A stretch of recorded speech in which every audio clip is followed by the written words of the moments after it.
జగన్మోహన్ రెడ్డి చేసినటువంటి పాపాలేంటి, ఈ ప్రభుత్వం సాధించినటువంటి ఘనత ఏంటి అని ఒక్కసారి మీరు చూసినట్లయితే 2014-19 మధ్య దాదాపుగా 745.24 కోట్లు, అది ల్యాండ్ ఎక్విజిషన్ కానీ R&R కానీ నారా చంద్రబాబు నాయుడు గారు ఖర్చు చేసింది దాదాపు 750 కోట్ల రూపాయలు. ఇవాళ జగన్మోహన్ రెడ్డి 2019-24 మధ్య ఖర్చు చేసింది కేవలం 203 కోట్లు.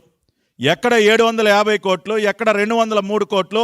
ఇవాళ మీరు క్రెడిట్ చోరీ గురించి మాట్లాడుతూ ఉన్నారు.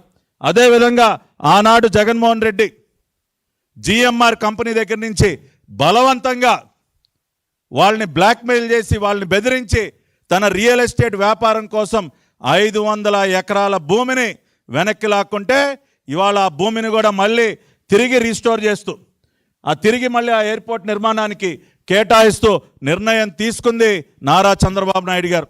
ఇవాళ భారతదేశంలోనే కాదు, ప్రపంచంలోనే అత్యంత పెద్దదైనటువంటి maintenance, repair and overhaul MRO అంటే ఏంటో తెలుసా నీకు జగన్ రెడ్డి?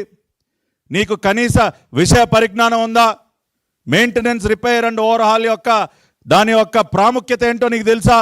అటువంటి వరల్డ్స్ లార్జెస్ట్ MRO ఫెసిలిటీని భోగాపురం విమానాశ్రయానికి తీసుకొచ్చింది నారా చంద్రబాబు నాయుడు గారు, ఆనాటి civil aviation minister Ashok Gajapathiraju గారు. దాన్ని తీసుకురావటమే కాకుండా మొన్నటికి మొన్న నారా లోకేష్ గారు ఇక్కడ ఒక ఏవియేషన్ అకాడమీని మనం ఏర్పాటు చేస్తే బాగుంటుందని అడిగితే అశోక్ గజపతిరాజు గారు పెద్ద మనసుతో మళ్ళీ ఆయన మాన్సాస్ ట్రస్ట్ ద్వారా మళ్ళీ దాదాపు 150 ఎకరాలకు పైగా భూమిని ఉచితంగా మన రాష్ట్రంలో ఉన్నటువంటి బిడ్డలు సివిల్ ఏవియేషన్ సెక్టర్లో ఇంకా మంచి ట్రైనింగ్ పొందాలి, తద్వారా మంచి ఉద్యోగ అవకాశాలు అందుకోవాలని చెప్పి నారా లోకేష్ గారి ఆలోచనకు అనుగుణంగా ఒక ఏవియేషన్ అకాడమీకి మళ్ళీ కూడా భూమి కేటాయించినటువంటి వ్యక్తి అశోక్ గజపతిరాజు గారు. ఈ విధంగా చంద్రబాబు నాయుడు గారు కానీ, అశోక్ గజపతిరాజు గారు కానీ, ఈనాడు సివిల్ ఏవియేషన్గా మినిస్టర్గా ఉన్నటువంటి రామ్మోహన్ నాయుడు గారు కానీ, వీరి అందరి కృషి వల్ల గౌరవ ప్రధానమంత్రి నరేంద్ర మోడీ గారి సహకారంతో ఇవాళ ఉత్తరాంధ్ర ప్రజల యొక్క కళ సాకారం అవుతూ ఉంది.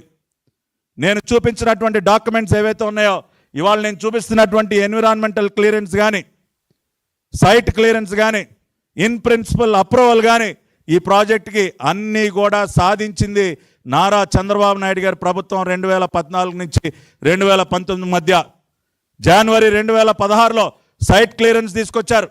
అక్టోబర్ 2016లో గవర్నమెంట్ ఆఫ్ ఇండియా నుంచి భోగాపురం ఇంటర్నేషనల్ ఎయిర్పోర్ట్కి ఇన్ ప్రిన్సిపల్ ప్రాజెక్ట్ అప్రూవల్ తీసుకొచ్చారు. అదేవిధంగా ఆగస్టు 2017లో ఎన్విరాన్మెంటల్ క్లియరెన్స్ తీసుకొచ్చారు. ఇవి కదా కావాల్సింది. ఇవి లేకుండా ప్రాజెక్ట్ అనేది ముందుకు కదులుతుందా? ఒక ఎయిర్పోర్ట్ నిర్మాణానికి కావాల్సినటువంటి అన్ని అనుమతులు, including clearance from ministry of defence దగ్గర నుంచి క్లియరెన్స్ కూడా తీసుకొచ్చింది నారా చంద్రబాబు నాయుడు గారు. ఇంకా ఏంటా మీరు క్రెడిట్ చోరీ గురించి మాట్లాడతారు? ఇవాళ ఇన్ని చూసిన తర్వాత ఎవరైనా సరే ఏం చెప్తారు? భోగాపురం ఇంటర్నేషనల్ ఎయిర్పోర్ట్కి సంబంధించినటువంటి నిజమైనటువంటి credit one and only Nara Chandrababu Naidu గారికి మాత్రమే దక్కుతుంది అని చెప్పడానికి ఇంతకంటే ప్రత్యక్ష ఉదాహరణలు ఏం కావాలని అడుగుతా ఉన్నా. కాబట్టి ఇప్పటికైనా మీ సిగ్గుమాలిన పనులు, మీ నీతి మాలిన పనులని మానుకోండి. సోషల్ మీడియాలో మీ పేటీఎం కుక్కల ద్వారా మొరిగించడం మానుకోండి. మీరు ఎంత మొరిగినా ఈ వాస్తవాలని చెరిపేయలేరు, మీరు ఈ వాస్తవాలని చెరపలేరు మీరు.